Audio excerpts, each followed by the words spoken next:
hanggang buhay ang binigay na aking nararanasan sa bawat sandali ng aking buhay.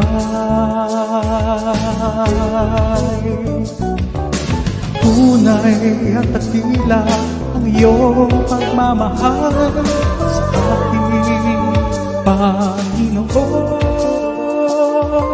Walang hanggang buhay ang iyong binigay sa akin.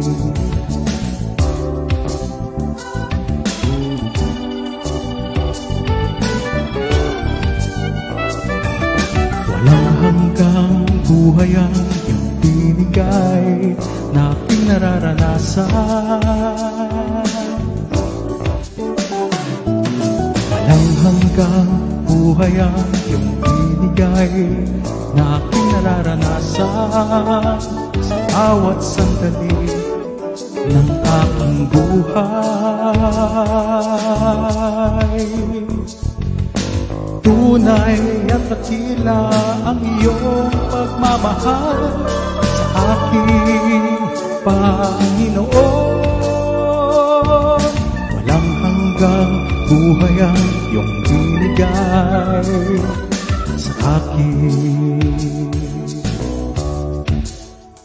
Kamangha-mangha, kamangha-mangha, kamangha-mangha ang pag-ibig mo. Walang hanggang buhay ang iyong binigay sa akin.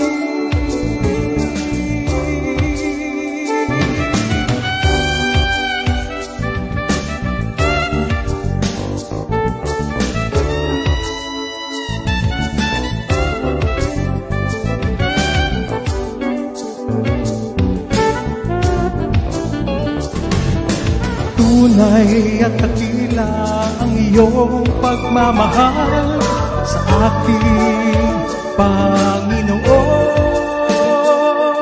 Walang hanggang buhay ang iyong binigay sa akin. Kamangha-mangha, kamangha-mangha, kamangha-mangha ang pag-ibig mo. Walang hanggang buhay ang iyong binigay sa akin. Kamangha-mangha, kamangha-mangha, kamangha-mangha ang pag-ibig mo. Walang hanggang buhay ang iyong binigay sa akin. Walang hanggang buhay ang iyong binigay sa akin. Walang hanggang buhay ang iyong binigay sa akin.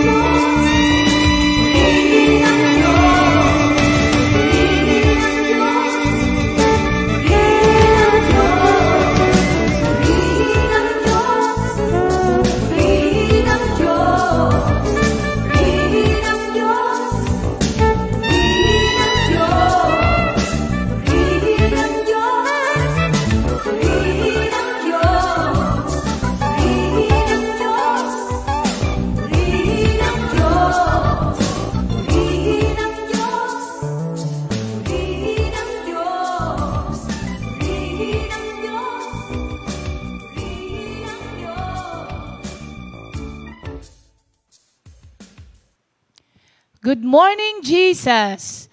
A blessed Monday to all of you, mga kapatid. How are you po? Wow, great, fine, and wonderful.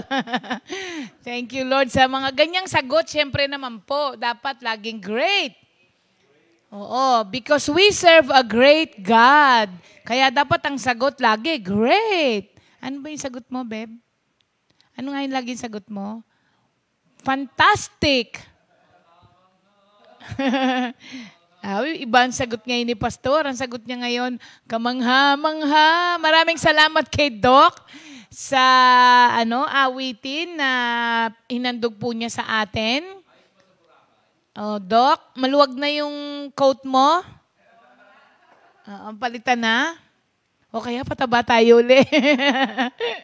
Thank you, Lord.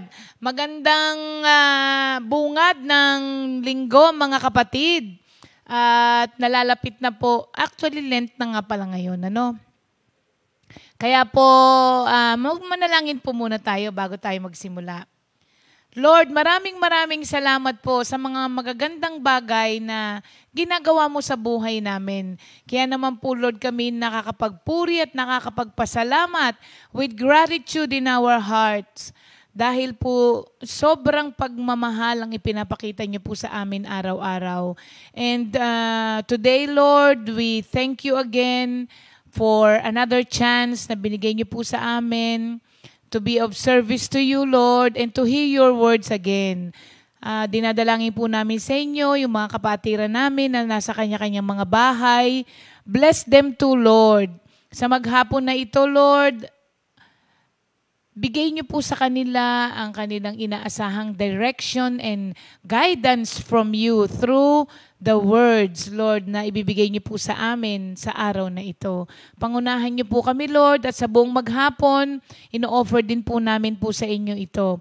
Ang magawa po naming mga bagay ay yung mga bagay na binless mo for us to do. Thank you, Lord. In Jesus' name we pray. Amen. Yan, salamat sa Diyos. Sa araw po na ito, ang atin pong VOTD and at the same time, the memory verse of the week na po ay Psalm 27:14. Ang nakalagay po dyan, wait on the Lord, be of good courage, and He shall strengthen your heart. Wait, I say, on the Lord. Ayan. Yan po ang medyo ayaw na ayaw natin ng mga tao. Hindi lang ng mga Kristiyano, ng mga tao. Kasi nga, parang sa panahon ngayon, ang lahat po ay instant na. Dati ang noodles, papakuluan mo pa yung noodles, tapos titimplahan mo pa ng Pero ngayon, bubuhusan mo lang ng mainit na tubig. Tapos sandali lang, pwede nang kainin. 'Di ba? Dati ang kape nilalaga. Meron pa rin naman ngayon. Pero ngayon ang kape, instant na lang. May kasama pang creamer agad. Kahit saan, anytime, anywhere, pwede kang magkape. So, kaya po ngayon, tapos pagka gusto mong makausap ang isang tao, hindi ka na magpupunta sa... Dati kasi yung mga phone booth sa atin, di ba? Pupuntahan ka pa doon, tapos maglalaglag ka ng 25. Oo, 25. Inabot ko pa yung 25, maglalaglag ka lang na 25 para makausap mo pa yung makakausap mo. Pero ngayon, sa isang pindot lang, pati mukha niya, makikita mo pa kahit na nasa ang lugar siya, kahit nasa ibang bansa. So, ang technology at ang panahon ngayon, parang made it hard for us to practice yung waiting. Oo, kasi lahat gusto natin agad, ngayon na, now na. 'Di ba? So, itong ating lesson po ngayon, especially when we pray, mga kapatid, meron pong mga prayers na sinasagot agad ng Panginoon. Meron naman pong ang sagot niya ay wait. Ito nga, itong ating Psalm 27:14. Meron naman minsan ang sagot niya ay no. Hindi ba? So, itong wait na to, parang sabi nung iba, mas madali sana kung no, at least alam mo, no na. Pero pagka wait ang sagot, ayan, naku, matetest talaga ang dapat itest dito sa ating lesson ngayon. Psalm 27:14. Alam niyo po, ang Diyos ay sumasagot sa panalangin. No doubt about that, mga kapatid. God answers prayers, period. But sometimes, God is silent. Yun ang medyo mahirap kapag medyo sasabihin mo na nanahimik si Lord. Bilang mga believers po, hindi naman tayo nag-iisa lang po dyan. na-experience na po nating lahat yon. Sa mga kasama ko po ba dito, na-experience niyo po ba yung waiting in prayer? Oh, yes. Sa mga hindi pa, don't worry. You will experience that, mga kapatid. Dahil hindi po pwedeng hindi mo daanan yung season na yon sa buhay spiritual natin. Dahil meron po talagang season na nagwe-wait lang po tayo. Yung po bang season na parang we earnestly seek God, pero you can only sense His presence. Di ba? Sinisik mo siya dun sa mga pinagpe-pray mo, pero walang sagot. Pero alam mo na nandiyan siya.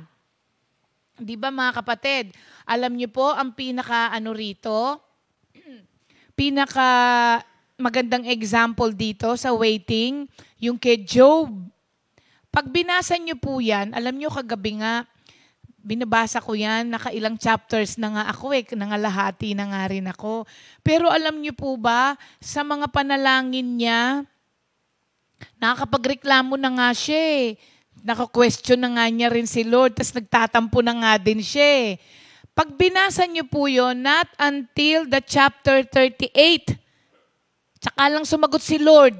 Sa chapter 38 lang yan narinig ang sagot ng Panginoon kasi naging silent si Lord sa lahat ng mga panaghoy niya. Pero meron akong isang natutunan habang ako'y binabasa ko yung Job. Hinayaan muna ni Lord na lumabas sa kanya lahat ng mga nasa puso niya. Kasi di ba nung una, sabi niya, tatanggap lang ba tayo ng ganito kapag matatag pa siya. Pero nung ang kanyang laman ay lumalaylay na, nalalaglag na, humihiwalay na sa buto niya. Tapos sabi niya, I am a cake of worms. Imagine niyo yun, inuud yung mga sugat niya. Yun, medyo na yun. Sabi niya kay Lord, ano ba ako sa'yo? Laruan ba ako sa'yo? Parang ganon. Medyo iba na yung mga panalangin. So pinalalabas lang ng Diyos kasi lagi niyang sinasabi, I am an honest man. Wala akong ginagawang kasalanan sa'yo. Pansinin niyo pag binabasa niyo yun, maraming chapters na inuulit-ulit niya yun. So, pinalabas lahat ng Diyos sa kanya yung dapat ilabas. Tapos, nung sinagot siya, ang dami niyang pwedeng tanungin ganyan din po tayo minsan sa Diyos. Ang dami nating katwiran kay Lord. Ang dami nating pwedeng sabihin kay Lord. Ang dami nating i-question kay Lord. Tapos nung sinagot siya sa chapter 38, sabi ng Diyos, nandyan ka ba nung nilalang ko ang Di ba ang daming yan sinabi? Alam mo ba kung saan ko tinatago yung Alam mo ba? Natameme rin siya. Tapos biglang nakita niya, oo nga, sino nga ba ako para magtanong sa Panginoon? So minsan ganun po ang nangyayari. As Christians po, mga kapatid, we are not always going to hear God's voice. Parang kagaya kay Jacob, hindi ba, mga kapatid? Ano yung mga gagawin nating mga bagay kapag kaganon? Ang tagal-tagal ko nang pinagpe-prayan, sister. Di ba? Pero hanggang ngayon, di pa rin sinasagot ng Diyos. Pagka meron po tayong mga moment na ganon, ano ang dapat nating gawin? Mag-give up na po ba tayo? Sa tingin niyo po, magtatampo na po ba tayo kay Lord? O do we start questioning the Lord? Kung bakit hanggang ngayon hindi pa rin niya ibinibigay yung mga pinapanalangin natin? Meron po ako rito mga ibang bagay na pwede nating gawin kapag ka nandito po tayo sa season na ito when we are asking God for something. We are praying to the Lord, pero ang sagot ay wala pa. Unang-una po, let us examine our life. Kasi nakakalimutan po natin ito minsan. Sa Psalm 66 verse 18, ang sabi po, if I had not confessed the sin in my heart, my Lord would not have listened. Ulitin ko po, Psalm 66 verse 18, ang sabi po, if I had not confessed the sin in my heart, my Lord would not have listened. Tanungin po natin muna ang sarili natin. Kung meron tayong mga unconfessed sin in our life, make sure po na nakalimutan ko kung saang verse, pero naalala ko lang ngayon, it is your sins that separates you from God. Sabi doon, when you try to worship Him. So, ang mga kasalanan po natin ay nagiging block bara, they are blocking us from being able to hear God's voice. Isaiah 59:2.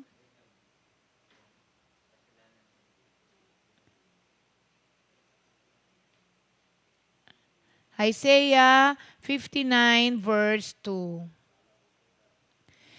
Ayan, sabi niya.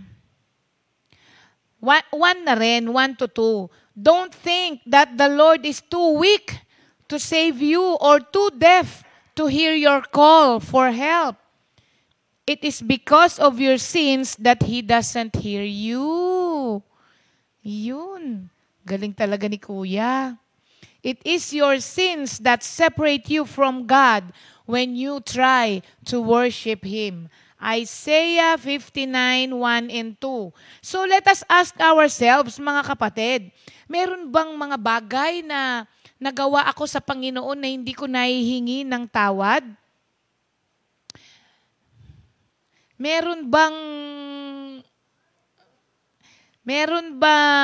Is there anything that I love more than God? Kasalanan din kasi yun, mga kapatid. If you love anything more than God. So, pagka meron pong mga ganong bagay na inire-remind sa atin ng Diyos na nagawa natin that is not pleasing to Him, ask for forgiveness. Wala pong nakakahiya sa repentance. Yung mga ibang tao, kaya hindi sila humihingi ng tawad kasi para po sa kanila ay nakakahiya ang paghingi ng tawad. Mas nakakahiya po yung nagkasala ka tapos dinededma mo lang. Yun ang mas nakakahiya. Hindi nakakahiya ang humingi ng tawad kapag ka po tayo ay nagkasala. At yung act of faith na yun, which is repentance, pleases God, mga kapatid. At nire-restore niya po yung fellowship natin kapag ka tayo ay nakahingi ng tawad. Then you will hear God's voice again. Even if the answer for your prayer is no, you will still hear God's voice. Kaya po, nakaka-move on tayo kahit na sa tingin natin na ang tagal-tagal ng pinagpe-pray, hindi ba? So examine our hearts. Search your heart. Lagi nating sinasabi yun. Search your heart. Baka merong nagagawa na hindi kalugod-lugod kay Lord, kaya hindi nadidinig yung mga panalangin natin. Pangalawa po, eto maganda to. Recognize that God can be silent. Ibig sabihin po nun, i-accept mo yung God's authority. Ang Diyos po ay walang obligasyon to answer us, to inform us, or to let us know kung ano ang gusto niyang gawin sa buhay natin, for that matter. Ibig ko po sabihin, hindi mo siya pwedeng puwersahin sa mga dapat niyang gawin. Hindi mo rin siya pwedeng i-hinder, pigilan sa mga dapat niyang gawin. At lalong-lalong hindi mo siya pwedeng i-stop sa mga gusto niyang gawin. So kung ganun po, ang Diyos ang may authority over all. At wala po siyang, di ba parang nangihingi nga lang po tayo nagpe-pray nga tayo sa Kanya. Nakikiusap lang po tayo sa Panginoon, sa panalangin. Huwag po tayong demanding. Kasi ang Diyos ang may authority sa lahat ng bagay. Sabi nga po ni A.W. Tozer, doon sa book niyang The Knowledge of the Holy, sabi niya, God is said to be absolutely free. Pag sinabi mong God is absolutely free, He can do whatever He wants, whenever He wants, mga kapatid. Kaya hindi ka po pwedeng makipagtalo sa Panginoon kung bakit ganon, ba't di mo pa sinasagot? Baka naman tanungin tayo kagaya ng pagtanong kay Job. Nandito ka ba? Nung ginawa ko ang alam mo ba kung saan ko tinatago ang buwan? Ang araw, alam mo ba? So yung mga ganong bagay po, hindi ho natin siya pwedeng puwersahin. He is able to do as He pleases always, everywhere, and forever. Hindi po pwedeng magbago yon. Alam niyo po, parang kagaya ni Job, nahaharap po tayo palagi sa choice of dalawang choices. It's either you acknowledge or you reject the authority of God. When you acknowledge the authority of God, kahit nang matagal ka nang nagpe-pray at hindi pa binibigay yung panalangin mo, hindi ka nagtatanong because ina-accept mo yung authority niya. Para bang, oo Lord, ikaw naman po ang merong karapatan kung kailan sagutin yung panalangin ko at sa kung paanong paraan mo gustong sagutin ang panalangin ko. That is accepting. Hindi ba? Pero when you reject the authority of God, sasabihin mo, sinasabi ko na nga ba kaya ayoko nang mag-pray sa iyo kasi hindi mo naman sinasagot ang panalangin ko. That is rejecting God's authority. Kasi gusto mo, ikaw ang masunod. Pati dun sa di ba, pag inisip mo, humihingi ka ng favor sa Panginoon. Kasi when you pray and ask for something to the Lord, you are, in effect, asking for His favor. Di ba? Kasi wala naman tayo. Sino ba naman tayo para po pakinggan ng Diyos, hindi ba? Pero sinasagot niya pa rin tayo. So, kung kino-question mo yung kanyang pamamaraan at yung timing niya, that is rejecting God's authority. Pero maganda ang sagot ni Job. Sabi kasi nung asawa niya, di ba? Sumpain mo na yung Diyos mo, hindi ka naman pinakikinggan Ang sabi ni Job sa Job 2:10, should we accept only good things from the hand of God and never anything bad? Ganda ng sagot niya, hindi ba? So dito po, sa pagsagot niya rito, in-acknowledge niya ang authority ng Diyos over anyone's life, for that matter. Hindi lang yung kanya, kahit kaninong buhay, He has the authority over us. So, accepting God's authority also means trusting God, realizing that He is in control. Huwag po natin kakalimutan yun, that He is in control and that He can be. Alam nyo, ginuhitan ko nga yung can He can be trusted. Pwede mong pagtiwalaan ng Panginoon, mga kapatid. At huwag mawawala that He is in control. Ganito na yung nangyayari sa buhay ko, tapos He is in control pa rin. Mga kapatid, hindi mo nalalaman kung gaano dapat na mas malaki pa dyan sa problema mo ang dapat dumating sa'yo, pero sinala na ng Diyos bago dumating sa'yo. Ang akala lang natin minsan pinababayaan niya tayo. Pero ang totoo, sinala na po niya yung mga dumarating sa buhay natin na hindi magaganda.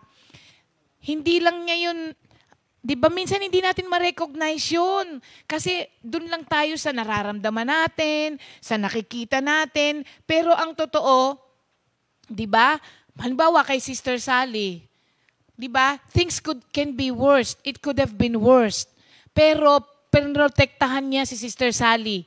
Kasi nalaman ko lamang na, alam nyo, meron siyang nakasabay na, na stroke din. Ito ay mother ng isang kakilala. Kaya lang, hindi nila na-recognize agad kasi may edad na. Hindi na na-recognize na na-stroke pala. Napansin na lang nila na tulog ng tulog yung nanay nila. Ganun ng ganun, tulog ng tulog. So, nagtaka sila, hindi naman siya dating ganun. Tapos, dinala nila sa hospital, in MRI, CT scan. Nakita sa CT scan na na-stroke pala siya. Ang mga blood clot pala, kapag ka in 3 to 5 hours after kang na-stroke, ay hindi ka naturukan ng clot buster, ang tawag nila ngayon, yung pangpatunaw nung clot, within 5 hours pala, kailangan yun maturukan ka para matunaw siya. Otherwise, magiging permanente na pala siya doon na nasa brain mo, yung clot na yun. Kaya, yung mga ibang nawala sa'yo, maaaring hindi na bumalik. Yung kay Sister Sally, the moment na sinabi niya kay Jen na, Jen, nahihilo ko, tapos pagtanggal ni Sister Jen nung mask niya para makahinga siya, medyo nakangiwi na, itinakbo na agad sa hospital. See, mga kapatid? So, minsan, Di ba? Ay, ba't naman na-stroke si Sister Sally? Pero sa totoo lamang, ang ganda na pala ng ginawa ni Lord sa kanya. Na-stroke man siya, pinrevent siya sa mga further damage dun sa brain. Alam nyo, yung mother ng kapatid natin, sumakabilang buhay na rin last week. Pero si Sister Sally, nakita nyo, nag-share kahapon. Pinalalakas ng Diyos. So minsan, reklamo tayo ng reklamo, pero ang totoo, ang ganda na ng ginawa ng Diyos na kapag hindi siya kumilos dun sa buhay natin, pwede tayong, di ba, mas malala pa dapat ang nangyari, pero hindi yun pinabayaan ng Panginoon. So wag mawala na, alam niyo po ba na walang nangyari sa buhay ng Job na out of God's control? Lahat po yun ay alam ng Panginoon. Alam po niya yon.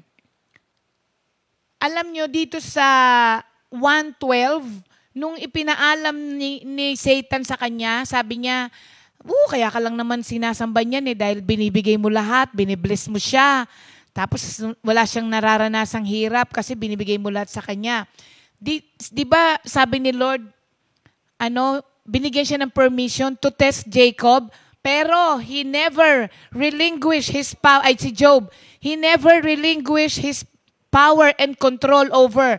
Sabi niya, sige, gawin mo yung gusto mong gawin sa kanya, pero wag mo siyang sasaktan. So, pinermit niya na itest si Jacob, si Jacob ako, kasi nung sa wrestle tayo Pinermit niya na itest si Job, pero he is in control pa rin doon sa mangyayari sa kanya. Kaya, do not ever think na pinabayaan tayo ng Diyos kapag kayong nangyayari sa buhay natin. O kaya, silent ang Diyos sa mga panalangin natin. Hindi po siya nagre-relinquish ng control over our lives, mga kapatid. Lahat ng nangyayari sa buhay natin, in control siya. Kontrolado niya lahat. Maski yung sinasabi mong hindi maganda, kontrolado pa rin niya yan. Dahil kung hindi niya kontrolado yan, baka sumubsob ka na at dumapa ka na ng hindi nakabangon. Pero the fact na ang daming nangyayari sa buhay mo, pero nakakabangon ka pa rin, nakakangiti ka pa rin, ibig sabihin nun, He is still in control. Kasi pag wala ng control ang Diyos sa buhay mo, wala na ring mangyayari sa'yo. Pero, ano yung Beb?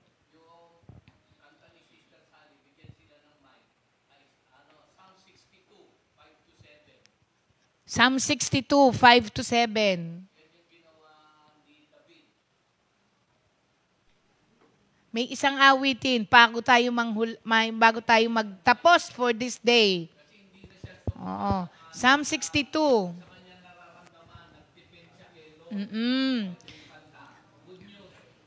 I wait patiently for tayo. I wait patiently for God to save me. I depend on Him alone. He alone protects and saves me. He is my defender, and I shall never be defeated. Parang kulang ako. Sige. I wait patiently for God to save me. I depend on Him alone. In my troubles, I call to the Lord, and He answered me. He is my protector. O yun. So, depend on God, mga kapatid. On God alone. Ha? At hindi naman po talaga siya nagpapabaya. So, di ba? Time na ulit tayo. Bukas po itutuloy natin ito, mga kapatid. Para pagka po, kasi hindi po pwedeng hindi tayo dumaan sa mga ganitong season, mga kapatid. Dadaanan po natin itong season na ito. Kaya dapat maging ready tayo. Inintay ko siya. Nakatatlong ba? Ano ka na? Ano yun? Psalm 37, 3 to 5. Psalm 37, 3 to 5. Kuya, hindi pa sinasabi. Tingnan ko pa.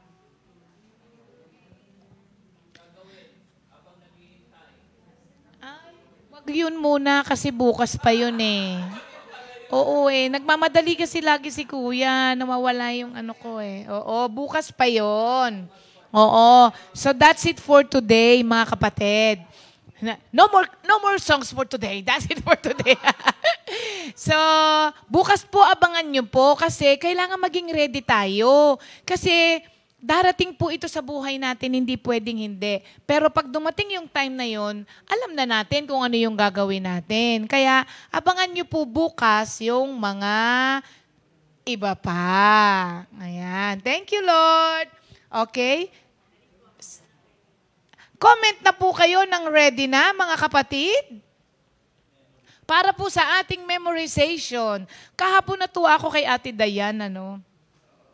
Mas bata siya kaysa kay Divine. Pero yung kay Divine, ano yung tono nung kay Divine? Nung Sunday?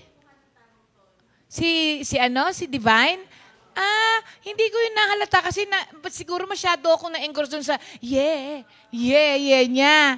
So, ano din pala yon. Pero si Dayan mas bata. Pero ang kinuha ni Dayan, ano yung ano? Hindi, yung kay Dayan kahapon. Kay Lord yun. Ta-na-na-na-na-na-na-na-na-na. Oh, the path of the just. Pero mas bata siya. Patandaan na lang eh, no? Ay, kasi Sister Lita, sumali ka na. Huwag ka nang mahihiyang magkamali para marinig namin yung tono ng patandaan daw ng tono kasi may tono Sister Lita eh. Ay, nag-game na? Aba, ayan, abangan ninyo yung kay Sister Lita. Sa araw na ito, birthday ni Brother Enzo. Inaanak ko yan eh. Si Enzo Dizon, anak ni Len. Happy birthday, Enzo. And belated happy birthday kay Brother Bobby Marie. Marie ba? O Marie? Marie. Oo, sa ating dinalupihan prayer group. Brother-in-law ni Sister Nora. Happy birthday din kay Scarlett Hunyo na mamaya rin ang kanyang dedication. 1 year birthday niya na eh. Happy anniversary kay Dave at kay Rav. Happy anniversary, Dave and Rav. At good morning, Natalia. Belated happy anniversary din kay Brother John and Edlin Perez, anak ni Sister Bebot and Brother Jojo Perez. Sister Jam.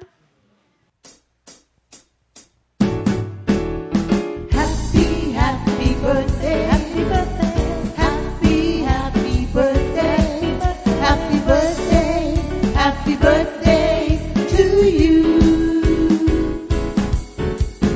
Happy anniversary, happy anniversary, happy anniversary. May the Lord God bless and keep you. May the Lord's light shine upon you. Happy birthday to you. Happy anniversary to you.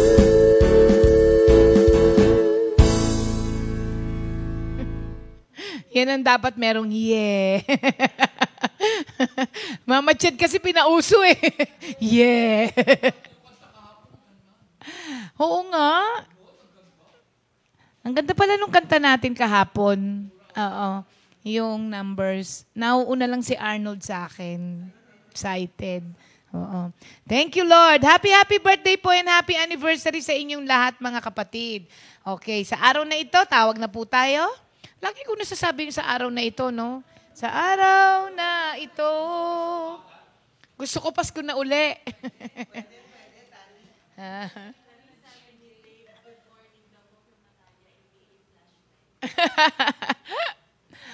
Ano nga ba yung kanta ni Jesse James?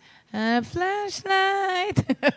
Flashlight. Good morning, Natalia Flashlight. Aba, paglaki ni Natalia, yan ang mga tantalizing eyes. Lagot ka, Dave. Problema ka dyan sa mga mata na yan ni Natalia. Okay. Sa araw na ito, ay naku po, ang magkakaroon, ito, palagay ko talagang down ito eh. Kasi, kasi walang araw to na hindi naglalaba eh. Sino yan? Sabi ko sa inyo, kilala nyo eh. Sister Lisa Pangilinan and Minister Arnold. Husband and wife eh.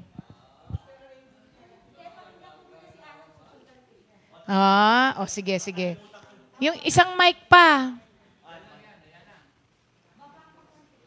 Wow, back up pa daw siya.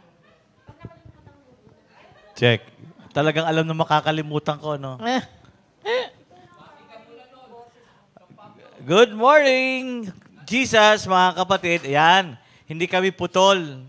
No, ha? Jam, okay na okay kami dito sa ano mo, frame. Sakop na sakop, ano? Sakop na sakop kami sa frame mo. Sige. Okay.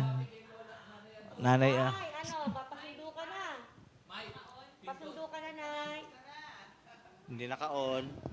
Pasundo ka na, Nay. Sunduin ka namin. Okay. Sige, ano rin. Thank you, Lord, sa healing ni Jeric, yung bunso ni Sister Gemma. Nagkaroon ng stomach problem siya eh. Thank you, Lord. Sige. Go. Ang hirap ng ano eh. Sige. Ang daming tono ko ina-apply pero hindi ko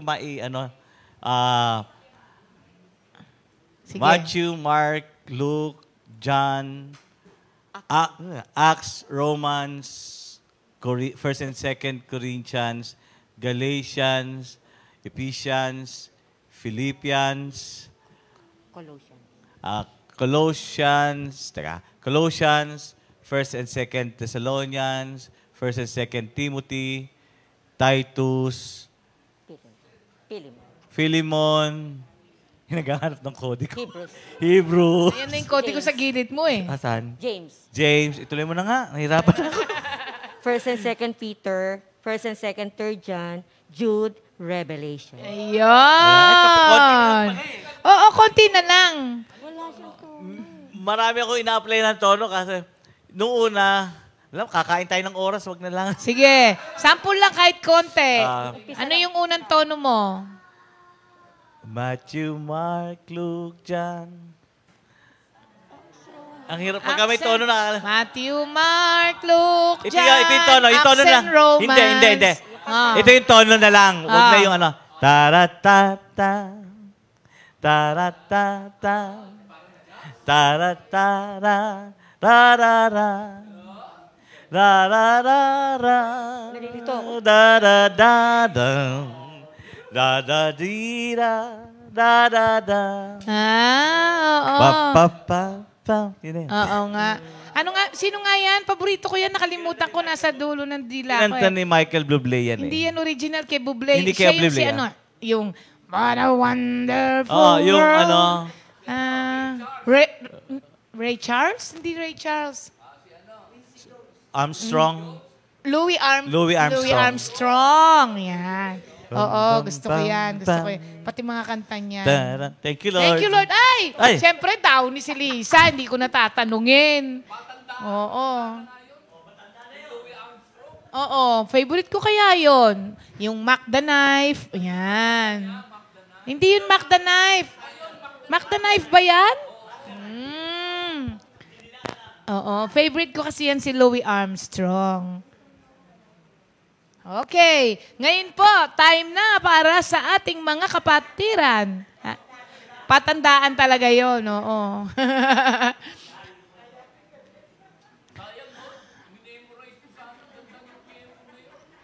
Napaghahalata, ano?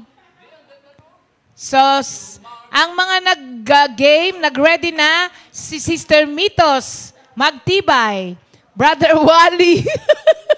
Brother Wally, yan ang gusto ko sa'yo eh. Never say never. Ninong Lito. Uy, may comeback si Ninong Lito.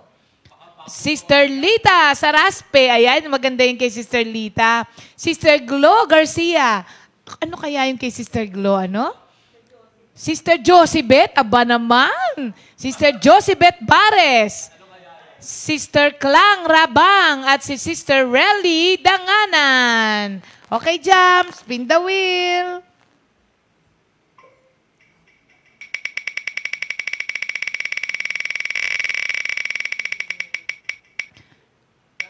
Sino yan? Sister Josibet. Sister Josibet ha, mag-ready ka na.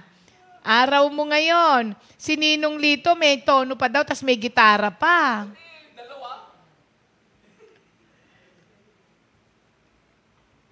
Okay. Ay, wait lang. Ito ang naka-online yung isa niyang ayan.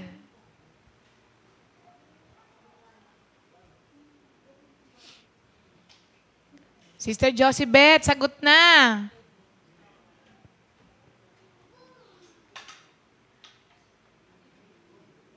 Sister Josibet, tumatawag na kami sa'yo. Ayan. Hello! Good morning! Ikaw ang nag-game talaga? O si Brother Bricks? Ay, very good yan. Sige, maganda yung tandem na yan. Okay, sige kapatid. Sino ang Old Testament sa inyo?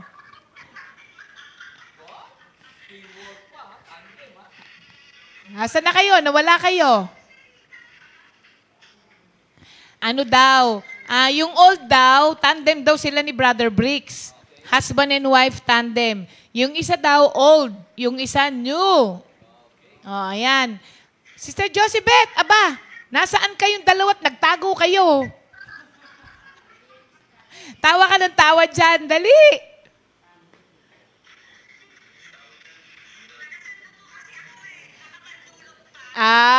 Okay lang. Ayan. Sige. Sino mauna? Si Brother Bricks muna para sa Old Testament. Old ka ba?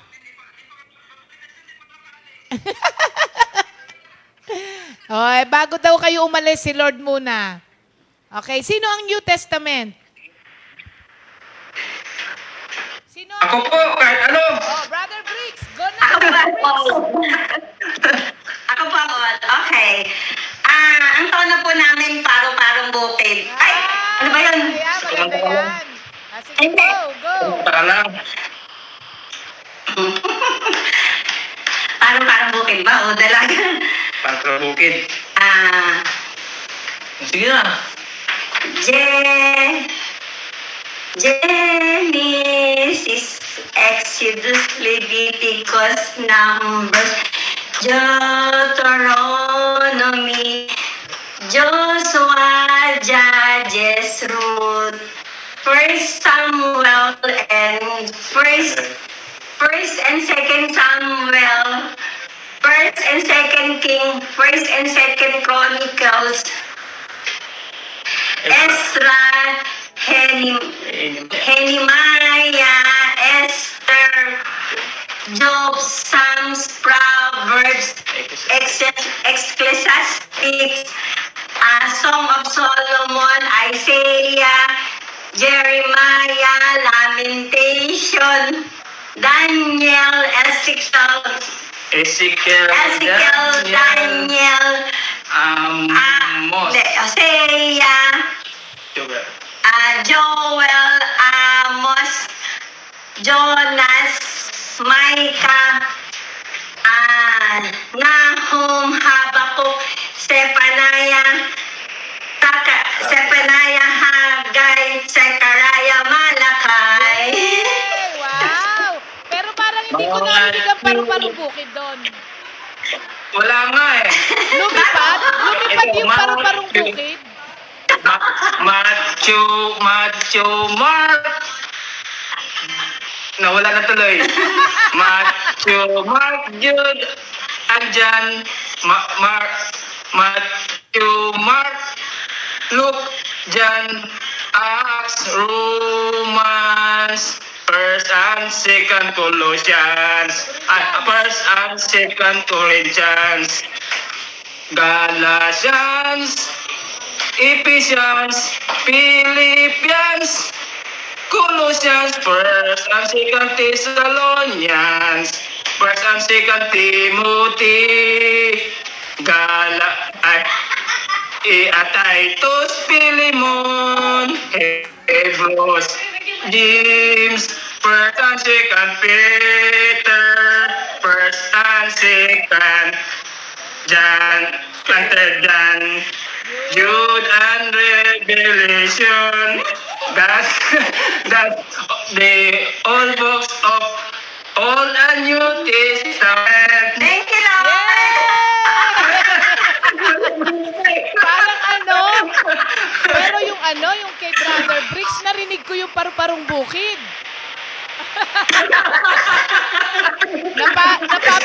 Napapa-uy si Pastor. Ayan. Congratulations sa inyong dalawa. Ang napanalunan Thank you, Lord po. ay... Alin? Donate to lahat. Headphone. Donate lahat po. Earphone pala, earphone. Oh. Kanina Earphone, okay. Pwede mo ba lahat? Wag mo nang i-donate sa'yo na to. Ikaw na ka pa. Oh. Sige po. Pagpunta mo dito, bibigay ko sa'yo. Ha? See you po. Okay, thank you. Sige, sister. Thank you, Lord po. God bless. Bye-bye. Ayan, tawa ng tawa yung dalawa. At least narinig ko yung paru-paro ni Hindi pa lumilipad yung paru-paro ni Brother Bricks. Yung kay Sister Josibeth lang ang lumipad na. Thank you, Lord, mga kapatid. Diba? Iba-iba ang mga nakukuha nating tono. Kailangan yung matandaan natin. Caterpillar pa lang pala yung kay Sister Josibeth. Hindi pa nakakalipad, kaya ganon. Pag nakalipad na yan, magkakatono na yan. Thank you, Lord po, mga kapatid. And for this week po, ang ating new song ay... oo. Imagine niyo po, ha? Ilan taon na si Nanay Feli? 80 plus. Mga 84? Mga 84, 85, 86, gano'n na. Oo, pero may bagong awitin pa na binigay si Lord sa kanya. At hindi lamang po ito isa. Ilan yung song na binigay? Dalawa, tatlo? Diba, no? So, isa po ito sa mga awitin na ibinigay ni Lord kay Sister Feli. Kaya panoorin po natin. At susundan na rin po ito nung ating kasunod na topic about prayer para po sa ating Lenten special. Kaya po, pakinggan po muna natin yung new song ni Sister Feli Alaray.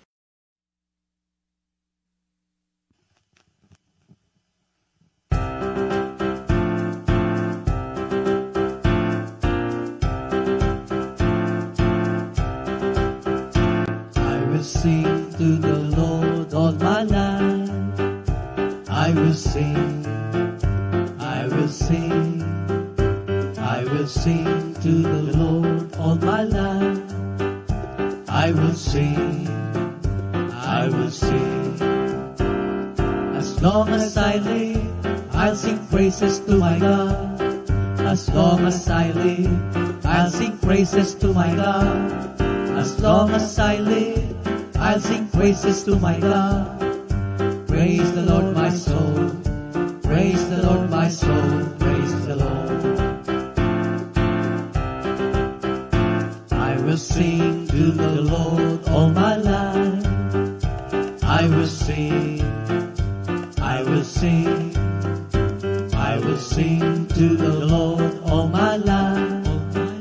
I will sing. I will sing. I will sing. I will sing.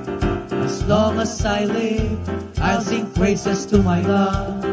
As long as I live, I'll sing praises to my God. As long as I live, I'll sing praises to my God. Praise the Lord, my soul. Praise the Lord, my soul. Praise the Lord. Awitan ko si Yahweh, palagi kong aawitan. Siya'y pupurihin habang nabubuhay. Awit sa puso ko, O Diyos kalugdan. Habang inaawit, papuri sa may kapal. Awitan ko si Yahweh, palagi kong aawitan. Siya'y pupurihin habang nabubuhay. Awit sa puso ko, O Diyos kalugdan. Habang inaawit, papuri sa may kapal. Purihin si Yahweh, purihin mo kaluluwa. Purihin ang Panginoon, purihin nga siya. Purihin si Yahweh, purihin mo kaluluwa. Purihin ang Panginoon, purihin nga siya. Purihin ang Panginoon, purihin nga siya. Purihin ang Panginoon, purihin nga siya.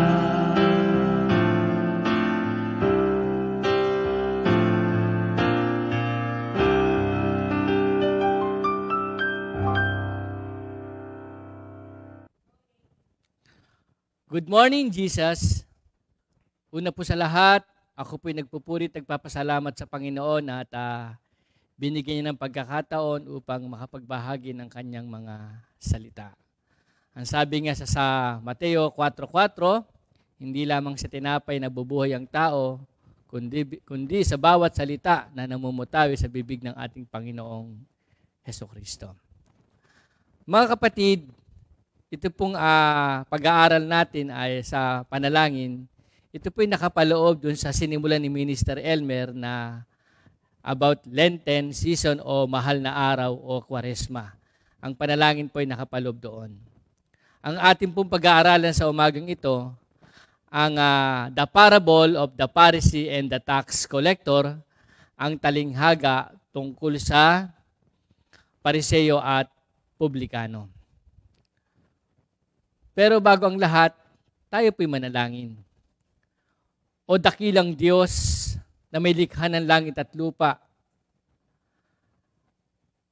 sa pamagitan ng iyong anak na si Jesus na aming tagapagligtas at siyang gumagabay sa amin sa kapangyarihan ng Espiritu Santo. Panginoon, pangunahan niyo po kami sa umagang ito sa pag-aaral namin. We can do nothing without you, Lord Jesus Christ, lalo na po ako. Mangusap po kayo, Panginoon, insight, revelation, double portion of your anointing, wisdom, have a teachable spirit, Lord. Muli, Lord, mangusap kayo, kaming lahat ay makikinig. Sa pangalan ni Jesus, Amen. Purihin ng Diyos, mga kapatid. Ang talinghaga tungkol sa Publikano at Pariseo o Pariseo at Publikano. Ito po'y matatagpuan sa Lucas 18, Luke chapter 18 verse 9 hanggang 14. Luke chapter 18 verse 9 hanggang 14 sa Tagalog ko po babasahin. May mga tao roon na matuwid ang tingin sa sarili at humahamak sa iba. Kaya sinabi ni Jesus sa kanila ang talinghagang ito. May dalawang lalaking pumunta sa templo upang manalangin. Ang isa'y pariseo at ang isa'y maniningil ng buwis. Tumayo ang pariseo at nanalangin tungkol sa kanyang sarili. Sinabi niya, O Diyos, nagpapasalamat ako sa inyo dahil hindi ako katulad ng iba na magnanakaw, mandaraya at mangangalunya o katulad ng maniningil ng buwis na iyon. 2 beses akong nag-aayuno sa isang linggo at nagbibigay ako ng ikapu ng lahat ng kinikita ko. Ang maniningil naman ng buwis ay nakatayo sa malayo at hindi man lang makatingala sa langit. Dinadakukan niya ang kanyang dibdib at sinasabi, Diyos ko, mahabag po kayo sa akin na isang makasalanan. Sinasabi ko sa inyo na ang maniningil ng buwis na iyon ay umuwing itinuring ng matuwid ng Diyos. Ngunit ang Pariseo ay hindi. Sapagkat ang nagpapakataas ng kanyang sarili ay ibababa at ang nagpapakababa ay itataas. Ang salita ng ating Panginoong Hesukristo. So, purihin ng Diyos, mga kapatid, ang talinghaga tungkol sa Pariseo at Publikano. Alam po ninyo, dito sa verse 9 pa lang, ito sabi ng Panginoon, mga kapatid, may mga tao roon na matuwid ang tingin sa sarili at humahamak sa iba. Ang totoo po niyan, Christians are called to live righteous lives. Christians are called to live righteous lives. Dito po sa Proverbs 21, verse 21, babasahin ko po sa inyo, mga kapatid. Proverbs 21, verse 21. Ito po Ito po, sabi rito. Sa Amplified ko babasahin. Proverbs 21, verse 21. Ito po ang nakasaad. He who earnestly seeks righteousness and loyalty finds life, righteousness, and honor. Ulitin ko po. He who earnestly seeks righteousness and loyalty finds life, righteousness, and honor. So Christians are called to live righteous lives. Ang totoo po niya, natutuwa ang Panginoon kapag tayo ay sumusunod sa kanyang mga kautusan. Pag sinabi kasing righteousness, right standing relationship with God and right standing relationship with fellow human, mga kapatid. At si Lord, sabi nga sa Matthew 6:33, seek ye first the kingdom of God and His righteousness, and all these things shall be added unto you. So, tayong lahat ay nakaka-bless kapag tayo ay nakakapamuhay ng ayon sa kalooban ng Diyos sa lahat ng area ng ating buhay. Nandyan ang nung oras natin, binibigyan natin ng panahon sa Diyos, nung ating talent, binibigay natin kay Lord, ginagamit natin for the glory of God, nung ating treasure, nandyan na tayo nagtatides, nagbibigay ng love offering, nagsusuporta. Thank you Lord po dyan, mga kapatid, at yan ay kinalulugdan ng ating Panginoon. Nung tayo active sa gawain ng Panginoon, masipag tayo, maaga tayo. Thank you Lord po yan, mga kapatid. At nung ating mga sacrifices, nung ating mga service, nung ating mga ginagawa para sa Panginoon at para sa kapwa na mabuti, nakalulugod sa Panginoon, lahat yan, mga kapatid. At ang totoo niya, nalulugod ang Diyos. Kaya nga sabi, seek ye first the kingdom of God and His righteousness. So lumago po tayo sa ganyang uri ng pamumuhay, mga kapatid. Nalulugod po ang Panginoon dyan. Ngunit, mga kapatid, wag pong papasok sa tinatawag na self-righteous. Kaya sinabi ni Jesus Christ dito sa sa binasa natin sa Luke 18, basahin ko ulit, Luke 18, verse 9. Ito po sabi rito ni Jesus Christ, may mga tao roon na matuwid ang tingin sa sarili at humahamak sa iba. So kita ni Lord, no? Sabi nga sa 1 Samuel 16:7, God looks at the heart. So sa ating pamumuhay, all-knowing God, alam niya ang lahat. Walang nalilingid sa ating Panginoon. Nakikita niya ang nilalaman ng ating puso. Pero hindi po masamang gumawa ng kabanalan, gumawa ng kabutihan, sumunod sa Panginoon, layuan ng kasalanan. Thank you, Lord, po lahat yan, mga kapatid. Pinag-iingat lang po tayo sa pagiging self-righteous. Tulad ng Pariseyo, mga kapatid. Alam niyo po ba, pag sinabi kasi ng self-righteous, ito po, mga kapatid. What does God says about self-righteousness? Ito po yung self-righteous. A self-righteous person is defined as one who is confident in his or her own righteousness. Ito pa ho.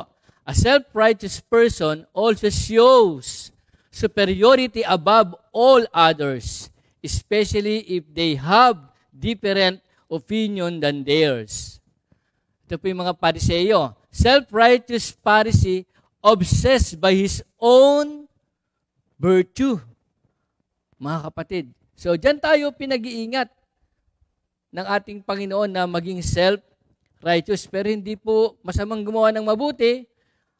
Pinag-iingat lang po tayo sa pagiging self-righteous, mga kapatid. Kasi mawawalan po ng kabuluhan ng mga ginagawa nating kabutihan. Sabi nga sa Isaiah 64 verse 6, it speaks of the righteousness of the people is filthy rags in the eyes of God. So, nung ating kabutihan, maging maruming katulad ng isang maruming basahan, mga kapatid. Kapag humantong tayo sa pagiging self-righteous, alam niyo po yung mga Pharisee, nakakatuwa po, kung ating pong pag-aaralan, ang mga Pharisee po, interpreter of the law, teachers of the law, he knows the scripture, at talagang legalistic sila, lalo na sa pagsunod sa kautusan ni Moses. At disiplinado sila.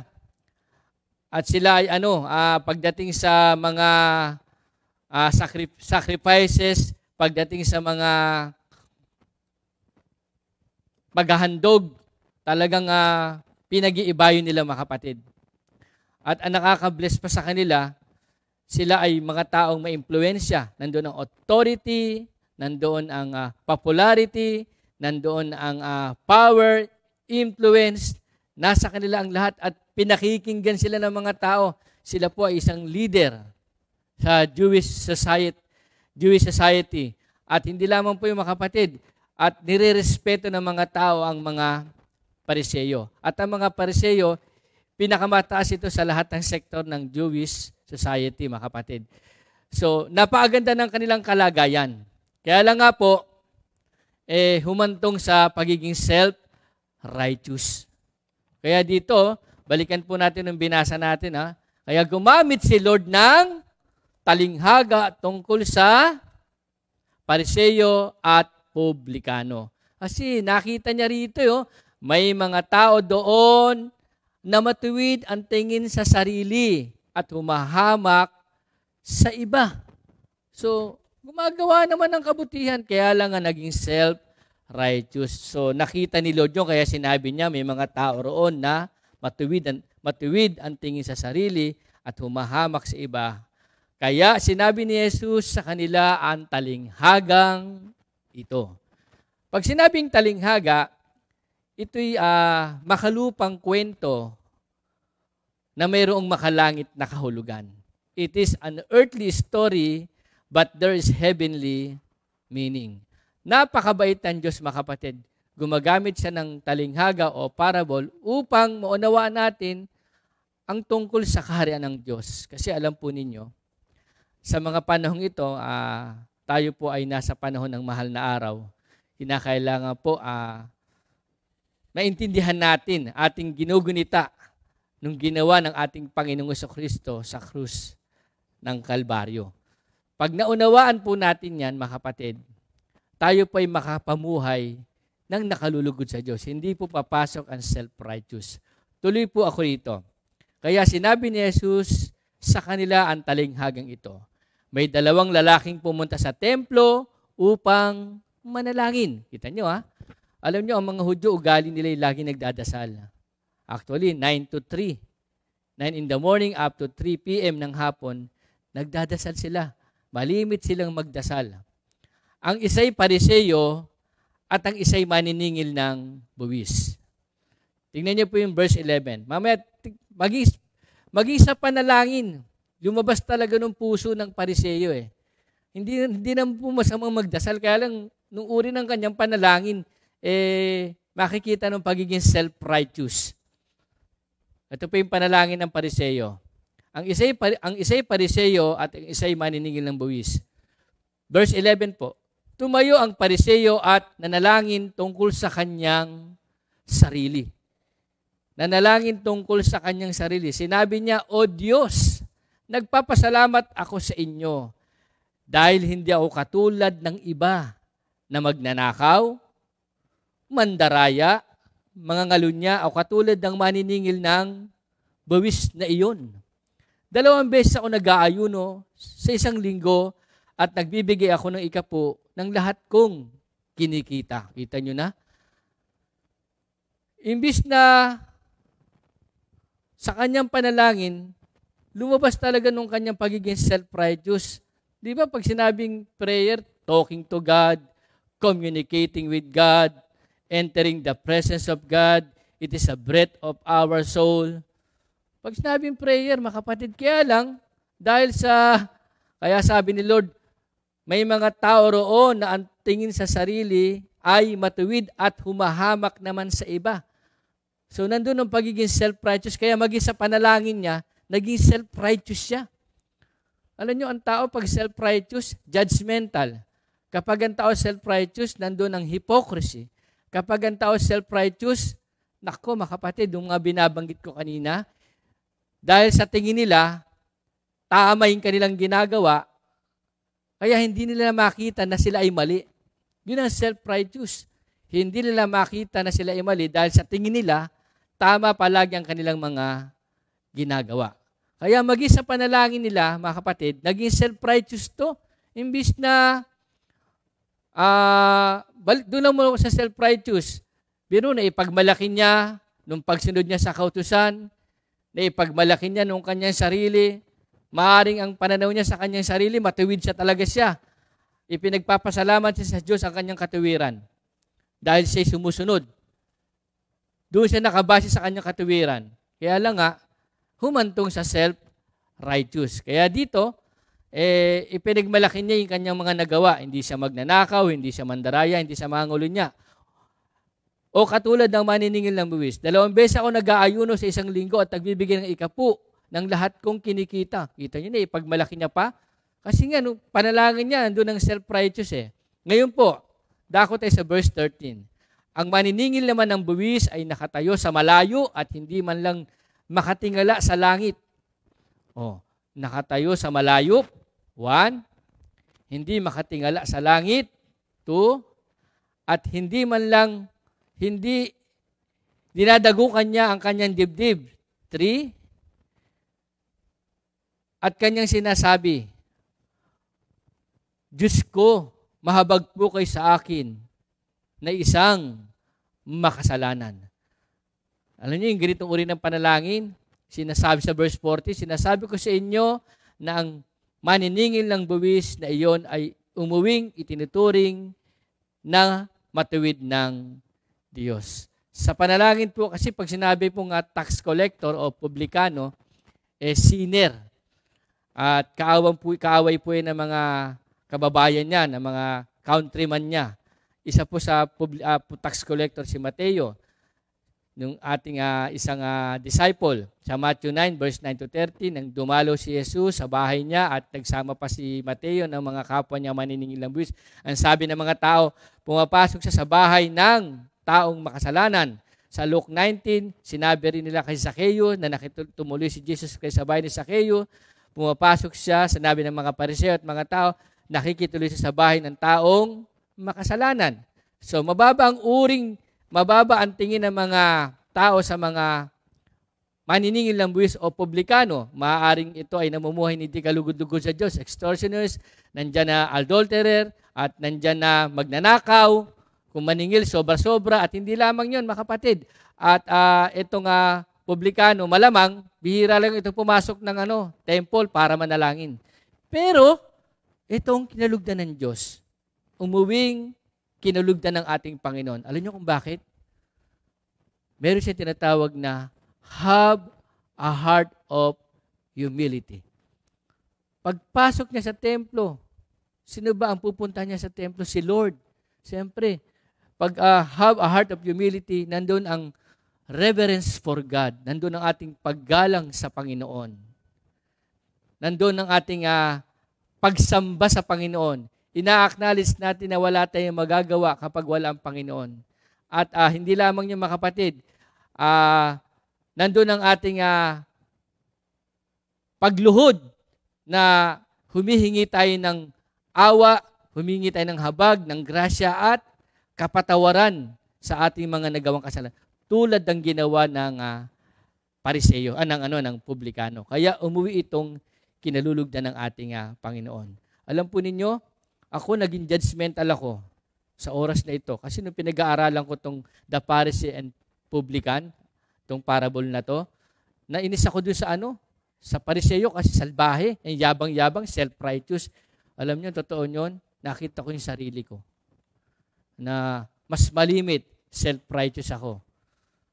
Nakikita ko palagi yung pagkakamali, nakikita ko palagi pagkukulang, nakita ko dapat ganito, dapat ganyan, dapat ganoon. So, mali po yun. Hindi po tamang ugali ng isang Kristiyano. Ako po malimit na mabilis ako magsalita pag nakakita ko na mali. Dati rin po ang katulad ng publikano na makasalanan. Pero sa awat grasya ng Panginoon, mga kapatid, muli, ulitin ko po, no? Kaya sinabi ni Jesus Christ, ang nagpapakataas ay ibababa ng Panginoon.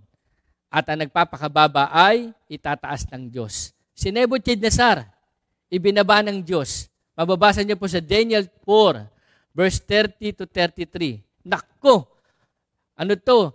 Greatest king of the Babylon. Siya nagpagawa ng hanging of garden sa Babylon. Talagang mahusay na hari ito. Successful. Kaya alam po, napunta sa ulo niya nung kanyang kagalingan. Kaya anong nangyari sa kanya? Naku mga kapatid. Nung on the spot, naging parang hayop. Humaba ang buhok, humaba ang kuko, ang kinakain niya, pagkain din ng mga hayop, nasa parang gubat siya, kasama niya yung mga hayop. Dahil nangyari sa kanya, dahil sa kanyang pagiging mayabang. So, ibababa talaga ng Diyos ang taong palalo, hambog, mayabang, self-righteous, ibababa ng Panginoon yan, mga kapatid. At hindi lamang yun, maging si Herodes doon sa Acts 12, 21 to 22, inuud yun dahil nung siya nagtalumpati, pinuri siya ng mga tao, nagsasalita ang Diyos. Alam niyo nangyari sa kanya? Namatay siya dahil kinain siya ng mga uod dahil tinanggap niya ng papuri ng tao na dapat sa ating Panginoon. Kaya salamat po na ito pong talinghagang ito ay punong-puno ng karunungan. Nung prayer po natin, have a heart of humility, nandun ang reverence for God, nandun ang pagsamba sa Panginoon, acknowledge our nothingness, nandun ang He made us, we belong to Him, we are His people, we are His flock, enter the temple gates with thanksgiving. Mga kapatid, yan ang mga kalulugdan ng Panginoon. Kaya yung buhay natin ngayong ginugunita natin ng mahal na araw, dapat po magpasalamat na tayo, magpuri tayo, sumunod po tayo sa kalooban ng Diyos. Gawin po natin kung ano nakalulugod sa Diyos. Alisin na po natin ang pagiging self-righteous, mga kapatid. All glory and honor belongs to God. Sa huling talata lang po, mga kapatid, dito po sa Philippians 2, maging ang ating Panginoong Jesucristo. Ito po, Philippians 2 verse 4. Ito po ang sabi. Ayan. Wag lang ang sarili ninyong kapakanan ang isipin nyo, kundi ang kapakanan din ng iba. Verse 5. Dapat maging katulad ng kay Kristo Jesus ang pananaw nyo. Ito sabi niya, verse 6. Kahit na nasa Kanya ang katangian ng Diyos, hindi niya itinuring ang pagiging kapantay ng Diyos bilang isang bagay na dapat panghawakan. Sa halip, ibinaba niya ng lubusan ang sarili niya sa pamagitan ng pag-aanyong alipin. Naging tao siya na tulad natin. At sa pagiging tao niya, nagpakumbaba siya at naging masunurin sa Diyos hanggang sa kamatayan. maging sa kamatayan sa krus. Ito po, kaya naman itinaas siyang lubos ng Diyos at binigyan ng titulong higit sa lahat ng titulo upang ang lahat ng nasa langit at sa lupa, sa ilalim ng lupa ay luluhod at sasamba sa Kanya. Mga kapatid, kaya ito pong talinghaga tungkol sa Pariseo at Publikano, uulitin ko po, mas pinapanigan ng Diyos ang mababang loob, may kapakumbabaan na panalangin. Mga kapatid, ang Pariseo, ang Publikano po, hindi siya tumingin doon sa kanyang mga nagawang mali. Ang nakita ng Diyos ng paglapit ng Publikano na may kababaang loob, kaya naging katanggap-tanggap sa Panginoon ng kanyang panalangin. Marami pong salamat. Manalangin po tayo. Panginoon, salamat po sa magandang umaga na binigay niyo sa amin at kami po'y nakapag-aral ng mensahe niyo tungkol sa Publikano at Pariseo. Ngayon po, bilang mga tagasunod niyo, naway ng aming pananampalataya at pag-ibig na tinanggap namin sa inyo, magbunga po ito ng kabutihan, kabaitan, katuwiran, at palagyan namin gawin ito sa aming pang-araw-araw naming buhay. Maging katulad po kami ng Publikano na laging umaasa sa inyo. Matthew 5, yung 8 Beatitude, to do what is just, to show constant love, and live in humble fellowship with God. Psalm chapter 1, ang tunay ng mapalad, Lord, nung nasa palaging sumusunod sa inyo at lumalayo sa kasalanan. At higit sa lahat, wag po kaming hahantong sa pagiging self-righteous tulad ng Pariseo, Panginoon. At hindi naman po lahat ng Pariseo ay ganoon, pero 100% po meron din pong Pariseo na naging self-righteous. Kaya sa aming pang-araw-araw na buhay, maging mababa po kami sa harap nyo. Wag po kaming mga api ng kapwa namin.